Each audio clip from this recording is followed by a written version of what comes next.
It's Navratri and the festive mood is spread all over in the air. An old couple had the grandson Anmol, visiting them from the United States on this occasion. This was his first visit to India.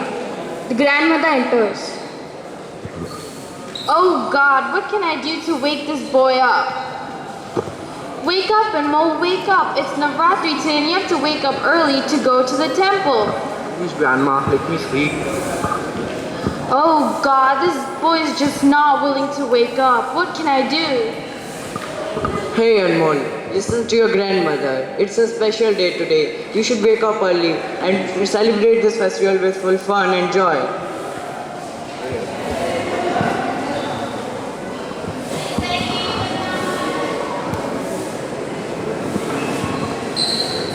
Anmol half-heartedly gets up. He agrees to go to the temple with his grandparents.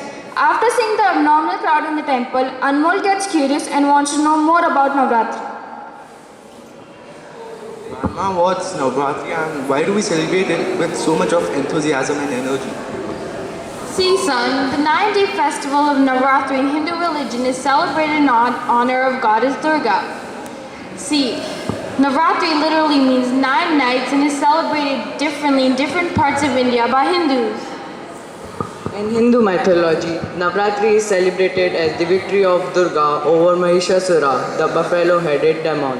Durga fought for 9 days, 9 nights before emerging the victorious on the 10th day.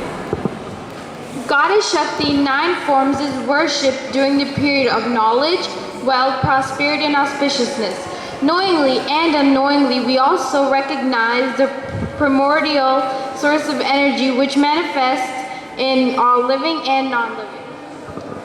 In Western India, the Navratri is celebrated mostly in Gujarat and Mumbai. Navratri is celebrated as a famous Garba and Dandiyaras dance. People from all over the world come to participate in the 9 days celebration, including the India and Indian communities and from all Indian and UK, Canada and USA. This festival is awaited by all Indians and even foreigners come to enjoy this lovely dance. So that sounds very interesting. So please could I watch what Garba actually is? Sure, why not? Anmol, along with his grandparents, with full of energy, goes and watches Garba at the main venue in the town. Good morning, everyone. We are going to present to you, in front of you Arvachin Garba. Arvachin Garba is like a traditional Garba form of Gujarat. There's one concern. We couldn't arrange the traditional costume just because it's tough to get rented costume during the Navratri festival. So please, sorry for that. Just enjoy the Arvachin Garba.